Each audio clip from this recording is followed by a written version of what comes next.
Hello viewers, welcome to NR news updates. ప్రతిక్షణం ప్రజాపక్షం. మరి ఈనాటి ప్రధాన వార్తాంశాల్లోకి వెళ్లే ముందు కేసీఆర్ గారు బీఆర్ఎస్ పార్టీని త్వరలో బీజేపీలో విలీనం చేయబోతున్నట్టుగా కొన్ని వార్తలు వస్తూ ఉన్నాయి.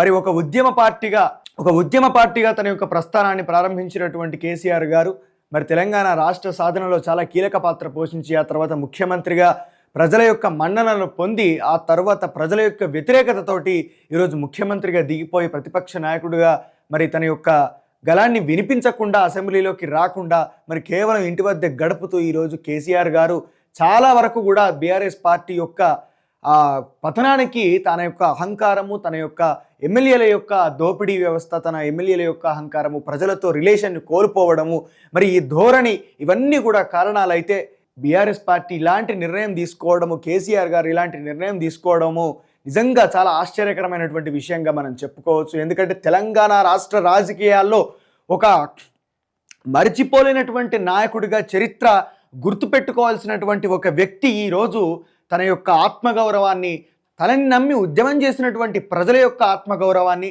తనల్ని నమ్మి ఉద్యమంలో పాల్గొన్నటువంటి వివిధ రంగాలకు చెందినటువంటి అందరి నాయకుల యొక్క ఆత్మగౌరవాన్ని ఈరోజు ఢిల్లీ కాళ్ళ ముందు కేసీఆర్ ఏ విధంగా పెడతాడన్నటువంటి విమర్శలు కూడా మనం చూస్తూ ఉన్నాం.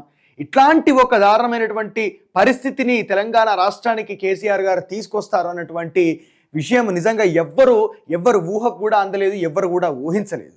ఎందుకంటే కేసీఆర్ ఒక్కడు తన యొక్క పార్టీని తీసుకుపోయి బీజేపీలో విలీనం చేస్తే అది తెలంగాణ రాష్ట్ర ప్రజలందరికీ కూడా ఏ విధంగా వర్తించుతాయని చెప్పి మనం అందరం కూడా అనుకోవచ్చు. కానీ ఇక్కడ ఒక కారణం ఉంది.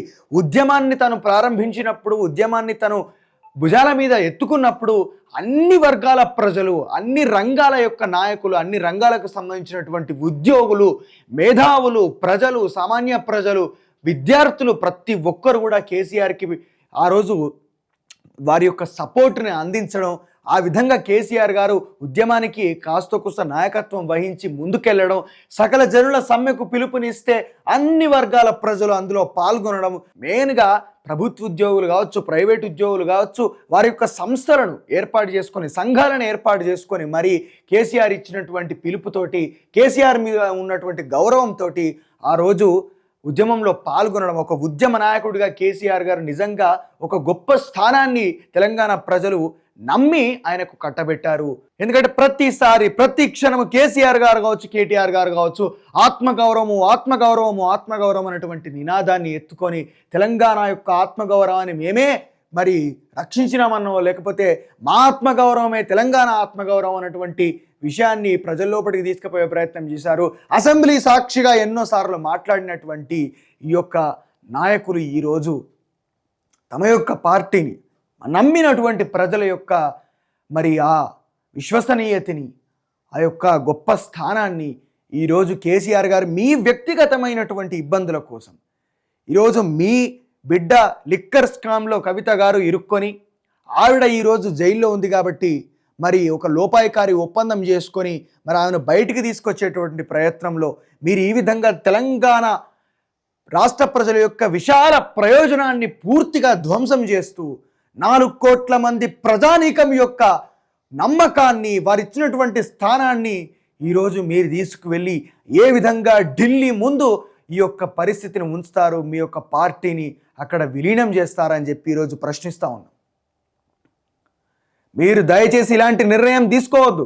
కేవలం మీ బిడ్డ కోసం ఈరోజు తెలంగాణ ప్రజల యొక్క ఆత్మగౌరవాన్ని మీరు అక్కడ భూస్థాపితం చేయాలని చెప్పి మీరు ప్రయత్నం చేస్తూ ఉన్నారో, మరి ఈ తెలంగాణ రాష్ట్రం సాధించడానికి, ఈ తెలంగాణ రాష్ట్రం యొక్క కళ సాకారం అవ్వడానికి వందలాది మంది బిడ్డలు తమ యొక్క ప్రాణాన్ని కోల్పోయారు కదా. మరి వారి యొక్క పరిస్థితి ఏమిటి?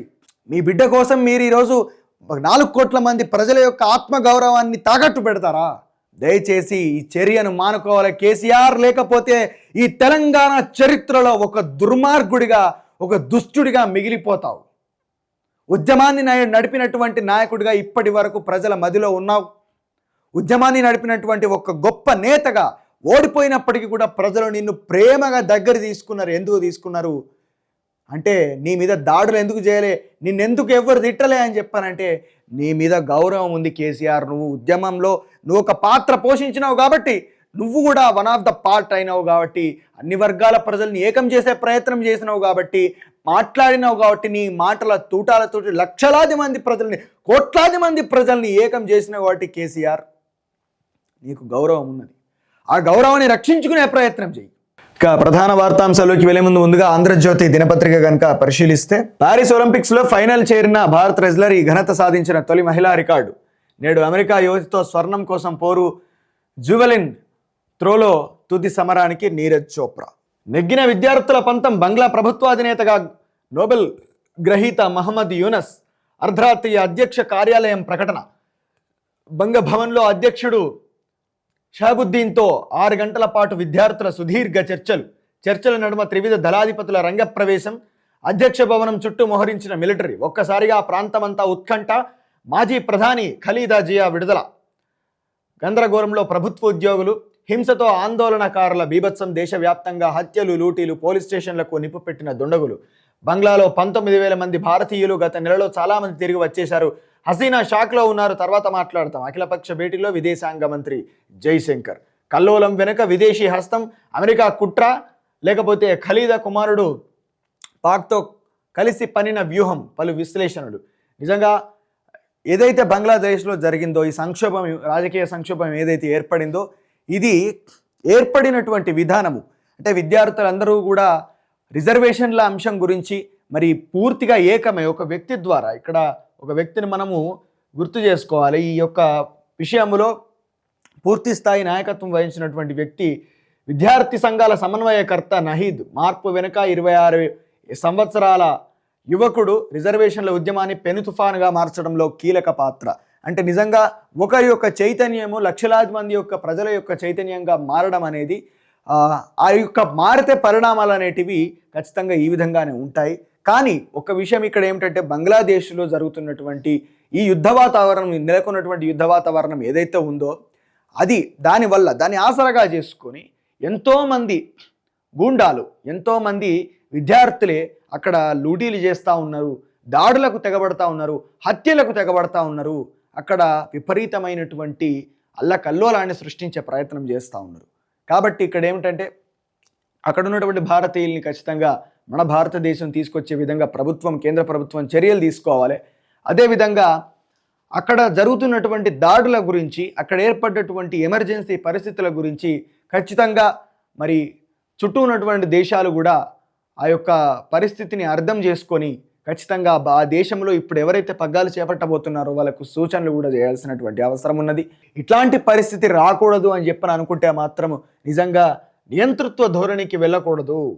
నియంతృత్వ ధోరణి ఎప్పుడైతే ప్రారంభమవుతుందో తిరుగుబాటు అప్పుడు ప్రారంభమవుతుంది. ఆ నేపథ్యంలో ఇట్లాంటి సంఘటనలు జరిగి ఎంతోమంది నియంతలు తమ యొక్క చివరి దశలో ప్రాణాలను కోల్పోయారు. ఆ తర్వాత ఇట్లా దేశం విడిచిపెట్టి పారిపోయే పరిస్థితులు కూడా ఎదుర్కోవడం జరిగింది. రాజధానికి మల్లన్న సాగర్ నీళ్లు. ప్రాజెక్టు నుంచి 15 టీఎంసీలు తెచ్చేలా ప్లాన్. హైదరాబాద్ తాగునీటికి 10 టీఎంసీలు. ఉస్మాన్ సాగర్, హిమాయత్ సాగర్తో పాటు మూసీ నది ప్రక్షాళనకు 5 టీఎంసీలు. ప్రాజెక్టుకు 5,560 కోట్లు కేటాయిస్తూ జీవో 2 ఏళ్లలో పూర్తి చేయాలని సర్కారు లక్ష్యం. నిజంగా హైదరాబాద్లో చాలా ప్రాంతాల లోపల కూడా వాటర్ ప్రాబ్లం ఉంది. భూగర్భ జలాలు పూర్తిగా ఎండిపోయేటటువంటి పరిస్థితికి వస్తూ ఉంది. ఎందుకంటే లక్షలాది మంది ప్రజలు ఇక్కడ తమ యొక్క జీవనాన్ని కొనసాగిస్తూ ఉన్నారు. కాబట్టి ప్రతిరోజు కూడా చాలా అతి ఎక్కువ సంఖ్యలో ఇక్కడ నిర్మాణాలు జరుగుతున్నాయి. కాబట్టి ఆ నేపథ్యంలో ఇక్కడ వాటర్ రిసోర్సెస్ లేక నిజంగా చాలా ఇబ్బందులు పడుతున్నారు. ఉన్నటువంటి హుస్సేన్ సాగర్ మరి విషపు వలయంగా మారడం, గండిపేట చెరువు కబ్జాకు గురైంది కాబట్టి, అరిటాక్ అంత ఉన్నటువంటి గండిపేట చెరువు మరి తమలపాక అంతా అయింది కాబట్టి, ఇట్లా రకరకాల కారణాల వల్ల ఈరోజు హైదరాబాద్లో వాటర్ ప్రాబ్లం అనేది చాలా ఉంది. ఖచ్చితంగా మల్లన్న సాగర్ నుంచి హైదరాబాద్కు నీళ్లు తీసుకొస్తే కనుక మరి చాలామందికి తాగునీటి సమస్య ముందుగా అక్కడ నుంచి బయటపడతారు. 1000 కోట్లతో స్వచ్ఛ బయో ప్లాంట్. హైదరాబాద్లో నెలకొల్పనున్న సంస్థ. సీఈఓతో సీఎం రేవంత్ బృందం చర్చలు. ట్రైజిన్ ఏఐ ఇన్నోవేషన్ సెంటర్ విస్తరణ. 3 ఏళ్లలో 1000 మందికి ఉద్యోగం. ఆర్సీసీఎం విస్తరణతో 500 నియామకాలు. అమెరికా పర్యటనలో రేవంత్ ఒప్పందాలు. చైనాతో పోటీ పడదాం. హైదరాబాద్ అమెరికాకు అనేక సారూప్యతలు. పారిశ్రామికవేత్తలతో సీఎం భేటీ. టైమ్స్ స్క్వేర్లో రేవంత్ పర్యటన దృశ్యాల ప్రదర్శన. ఇప్పటి వరకు చాలా ఒప్పందాలు జరిగినాయండి. కేంద్ర ప్రభుత్వమైనా రాష్ట్ర ప్రభుత్వమైనా రకరకాలైనటువంటి సంస్థలతో మరి చాలా ఒప్పందాలు కుదుర్చుకున్నటువంటి మాట వాస్తవం.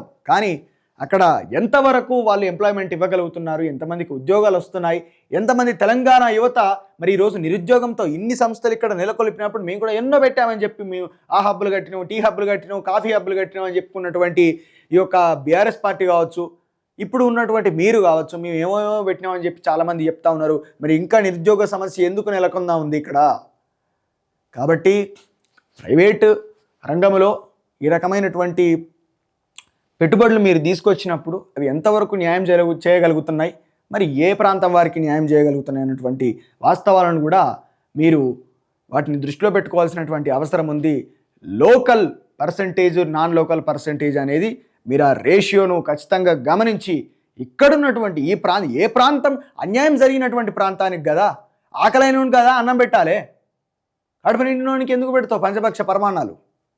ఇప్పుడు ఉన్నటువంటి ఐటీ రంగంలో ఉన్నటువంటి ఉద్యోగాలన్నీ కూడా ఆ విధంగానే ఉన్నాయి. హైదరాబాద్లో మేము ఒకరోజు ఆదివారం పూట విజయవాడ నుంచి రాత్రి పూట ఇటు హైదరాబాద్ వద్దామంటే అక్కడ బస్సులు దొరికాయి. ఉన్న బస్సులల్లో మొత్తము మరి ఆంధ్రాకు సంబంధించినటువంటి ఉద్యోగులు అక్కడి నుంచి ఇక్కడికి వస్తారు. ఎందుకు వస్తారు? వాళ్ళందరూ కూడా సాఫ్ట్వేర్ వాళ్ళందరూ కూడా కొంతమంది గవర్నమెంట్ వ్యవస్థలో పనిచేసేటటువంటి వ్యక్తులు, మిగతా రంగాలలో పనిచేసేటువంటి వ్యక్తులు ప్రతి ఒక్కరు హైదరాబాద్లోని వేల మంది, ఒక్కరు కూడా కాదు. అటు రైల్వే స్టేషన్కి పోతే అక్కడ వేల మంది ఉన్నారు, అందరు ఉద్యోగులే. ఇక్కడ బస్ స్టాండ్కి వస్తే ఇక్కడ వేల మంది, అందరు ఉద్యోగులే. మరి ఇది పరిస్థితి. ఇంకా అన్నిటికంటే చాలా ముఖ్యమైనటువంటి విషయం ఏంటంటే తెలంగాణ రాష్ట్రం యొక్క కళ సాకారం అవ్వడంలో అసలు తెలంగాణ మలిదశ ఉద్యమాన్ని ప్రారంభం చేయడంలోనే మొట్టమొదటి పాత్ర వహించినటువంటి వ్యక్తి తెలంగాణ ఉద్యమకారుడు, తెలంగాణ ఉద్యమ కారకుడు.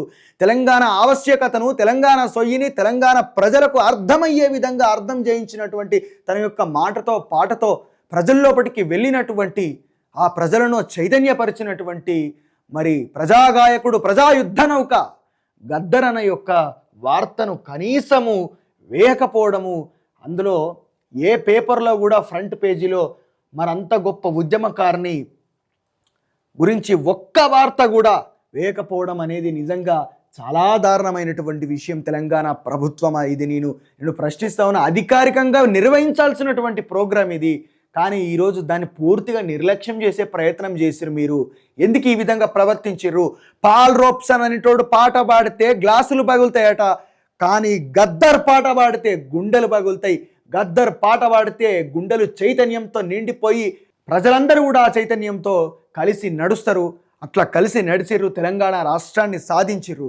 మరి అట్లాంటి గద్దర్ యొక్క వార్తను కానీ, అట్లాంటి గద్దర్ యొక్క కార్యక్రమాన్ని కానీ మీరు ఈరోజు ఆ వర్ధంతి కార్యక్రమాన్ని అధికారికంగా నిర్వహించలేకపోవడానికి గల కారణాలు ఏమిటి? మరి ఇట్లా జరుగుతూ ఉంటే ఎవరు కూడా ఎందుకు ప్రశ్నించలేదు? రాష్ట్ర వ్యాప్తంగా కూడా నిర్వహించాలి కదా. ఇందిరాగాంధీది అయితే మీరు పాలాభిషేకాలు చేస్తారా? రాజీవ్ గాంధీ అయితే మీరు పాలాభిషేకాలు చేస్తారా? వర్ధంతులు నిర్వహిస్తారా? జయంతులు నిర్వహిస్తారా? ఈ తెలంగాణ రాష్ట్ర సాధనలో ముఖ్య పాత్ర, అందరికంటే ముఖ్య పాత్ర పోషించినటువంటి వ్యక్తి, ఈ తెలంగాణ రాష్ట్రం కోసం తూటా దెబ్బలు తిన్నటువంటి వ్యక్తి, ఎన్నోసార్లు హత్యా ప్రయత్నానికి గురైనటువంటి వ్యక్తి, నెత్తురు దారబోసినటువంటి వ్యక్తి, పాటతో తెలంగాణ సమాజాన్ని కదిలించినటువంటి వ్యక్తి, లక్షలాది మంది ప్రజల్ని, కోట్లాది మంది ప్రజల్ని ఏకం చేసినటువంటి వ్యక్తి గద్దరన్న యొక్క న్యూస్ను ఇటు పత్రికలు విస్మరించినాయి. గద్దరన్న యొక్క స్ఫూర్తిని, గద్దరన్న యొక్క లెగసీని, వారసత్వాన్ని ఈరోజు మీరు విస్మరించిర్రు.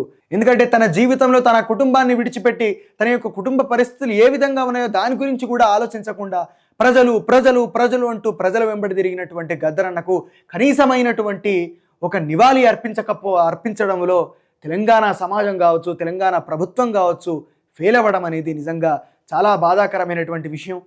ఇక్కడ ఉద్యమకారులు కావచ్చు, కళాకారులు కావచ్చు, తమ జీవితాలను త్యాగం చేసేది వాళ్ళు ఏదో ఆశించి కాదు, ఖచ్చితంగా ప్రజలకు న్యాయం జరగాలన్నటువంటి ఒక నిజాయితీ గలటువంటి ఉద్దేశంతో వాళ్ళు ప్రజల నుంచి కోరుకునేది కూడా మేము చచ్చిపోతే ఒక 10 మంది వస్తే చాలు, ఒక 1000 మంది వస్తే చాలు, ఒక 100 మంది వస్తే చాలు అని చెప్పి కోరుకునేటటువంటి మనస్తత్వాలు ఉంటాయి ఉద్యమకారుల దగ్గర. కానీ ఎవ్వరు కూడా మేము లక్షలు సంపాదించాలి, మేము ఆస్తులు సంపాదించాలి, మేము స్థాయిలో ఉండాలని చెప్పి ఎవరు కూడా అనుకోరు. ఎందుకంటే ఎంతోమంది డప్పు ప్రకాష్ లాంటి కళాకారులు కావచ్చు, కలకూరి ప్రసాద్ లాంటి కళాకారులు కావచ్చు, వాళ్ళందరూ కూడా ప్రజల పాటగా, ప్రజల మాటగా, ప్రజల్లోపటి నడిచినటువంటి వాళ్ళందరూ కూడా చచ్చిపోయే సందర్భంలో, వాళ్ళు చనిపోయినటువంటి సందర్భంలో వాళ్ళ చుట్టూ ఏమీ లేదు, ప్రజలందరూ కలిసి వారి యొక్క అంత్యక్రియలు నిర్వహించాల్సినటువంటి పరిస్థితి వచ్చింది.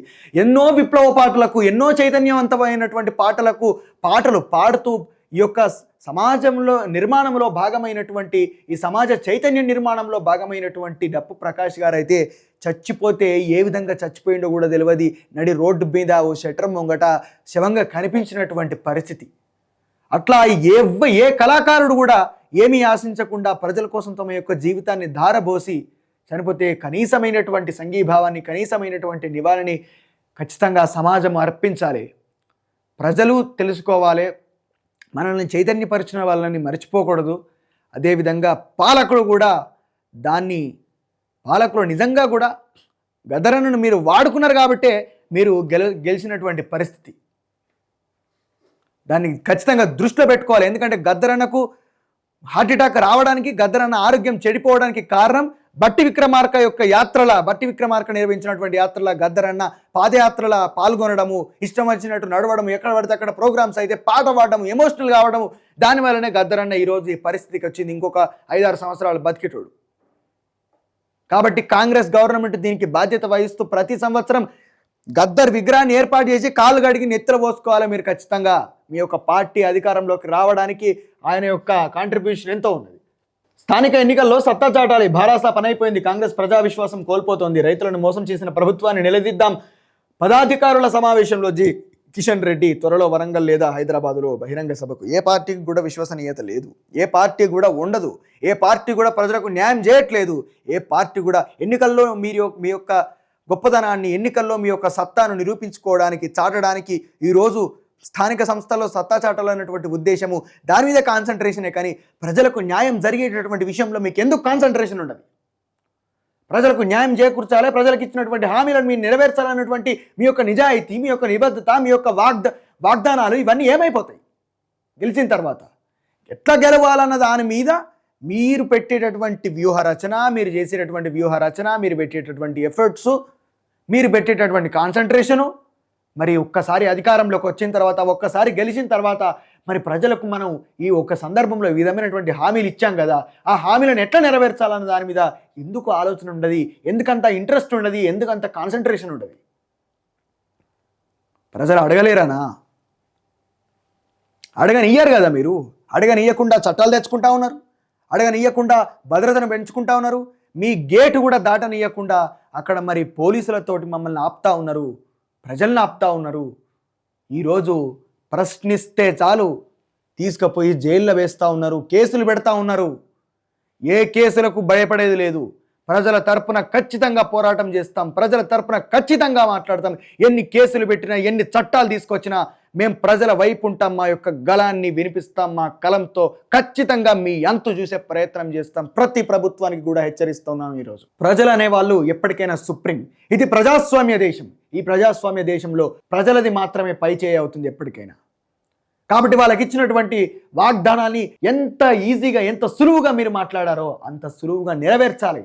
ఎందుకంటే మీ యొక్క భద్రతకు కోటాను కోట్లు కేటాయించబడే విషయంలో కావచ్చు, మీ యొక్క విలాసాలకు కోటాను కోట్ల నిధులు కేటాయించే విషయంలో కావచ్చు, మీకు ఎటువంటి టైం టేకింగ్ అనే ప్రాసెస్ అనేది ఉండదు అక్కడ. కాబట్టి ప్రజలకు ఇచ్చినటువంటి ఏవైతే హామీలు ఉన్నాయో వాటికి ఈరోజు జీవోలు అడ్డొస్తాయి, ఈరోజు చట్టాలు అడ్డొస్తాయి, ఈరోజు చాలా కాంప్లికేషన్స్ అడ్డొస్తాయి. కాబట్టి మేము చేయలేము అని చెప్పి జీవో నెంబర్ 46ని నిజంగా కాంగ్రెస్ రాష్ట్ర ప్రభుత్వం ఆ హామీ మీద కదా మీరు అక్కడ ప్రతి ఒక్క నాయకుని పంపి కూడా జీవో నెంబర్ 46 అనేది కుట్ర, దగ, మోసం. తెలంగాణ రాష్ట్ర ప్రభుత్వం ప్రజల్ని మోసం చేసింది, విద్యార్థులను మోసం చేసింది, అభ్యర్థులను మోసం చేసింది. ఇక్కడ తెలంగాణ రాష్ట్ర వ్యాప్తంగా న్యాయం జరిగిందని చెప్పి ఆ రోజు బట్టలు చింపుకొని, డప్పులు కొట్టుకొని ఇష్టం వచ్చినట్లు ప్రవర్తించినటువంటి రేవంత్ రెడ్డి గారు, బట్టి విక్రమార్క గారు, ఉత్తమ్ కుమార్ రెడ్డి గారు, శ్రీధర్ బాబు గారు, ఇప్పుడు మీరు అందరూ ఏమైరు? మీరు ఎందుకు మాట్లాడతలేరు? జీవో నెంబర్ 46 గురించి మీరు ఇప్పుడు ఎందుకు ప్రస్తావన చేస్తలేరు? అసెంబ్లీలో ఎందుకు మాట్లాడతలేరు? ప్రతిపక్షం మాట్లాడేది తీసుకొచ్చింది అది కాబట్టి మరి మీకేమైంది? మీరు ఎందుకు మాట్లాడతలేరు? దాన్ని ఎందుకు రద్దు చేస్తలేరు? పోనీ రద్దు చేసేటటువంటి పరిస్థితులు లేవు, రద్దు చేసేటటువంటి అవకాశం లేదు. లేనప్పుడు ప్రత్యామ్నాయం ఉంటుంది కదా, ఆ ప్రత్యామ్నాయం గురించి కూడా వాళ్ళకు హామీ ఇవ్వాల్సినటువంటి అవసరం ఉంది. వాళ్ళని పిలిచి మాట్లాడవలసినటువంటి అవసరం ఉంది. ప్రతిరోజు ప్రజాభవన్ ముంగడికి వచ్చి వాళ్ళందరూ కూడా ఏడుస్తూ ఉన్నారు. వాళ్ళందరూ కూడా అనవర్త్ క్యాండిడేట్ల యొక్క కాలు మొక్కుతా ఉన్నారు, మాకు న్యాయం చేయండి అని చెప్పి. మీ వల్ల చదువుకున్నటువంటి వ్యక్తులు, జీవో నెంబర్ 46 వల్ల దెబ్బతిన్నటువంటి ప్రతి ఒక్కరు కూడా మరి మీరు ఎవరెవరి దగ్గరకు నేను అత్త రోడ్డు మీద ఎవరికో ఇడ్లీ బండి పోతే నేను పోతా, చికెన్ బండి పోతే మరి వాళ్ళకి న్యాయం చేయడానికి నేను పోతా అని చెప్పి రేవంత్ రెడ్డి గారు మీరు మాట్లాడారు కదా, పోయి వాళ్ళ కాలు మొక్కుతారు జీవో నెంబర్ 46 బాధితులు. కనీసం మీకు కొద్దిగా బాధ అనిపించట్లేదా? కొద్దిగా నేను హామీ ఇచ్చిన కదా, నేను మాట్లాడిన కదా, నేను వాళ్ళని వాడుకొని అధికారంలోకి వచ్చిన కదా అన్నటువంటి కొంచెం ఇంగిత జ్ఞానం లేదా? ఖచ్చితంగా ఉండాలి.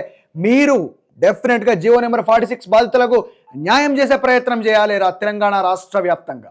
సో ఇవి ఈనాటి ప్రధాన వార్తాంశాలు. ఇట్లాంటి న్యూస్ కోసం లైక్ చేయండి, షేర్ చేయండి, సబ్స్క్రైబ్ చేయండి. Stay tune to NR news updates. ప్రతి క్షణం ప్రజాపక్షం. Thank you.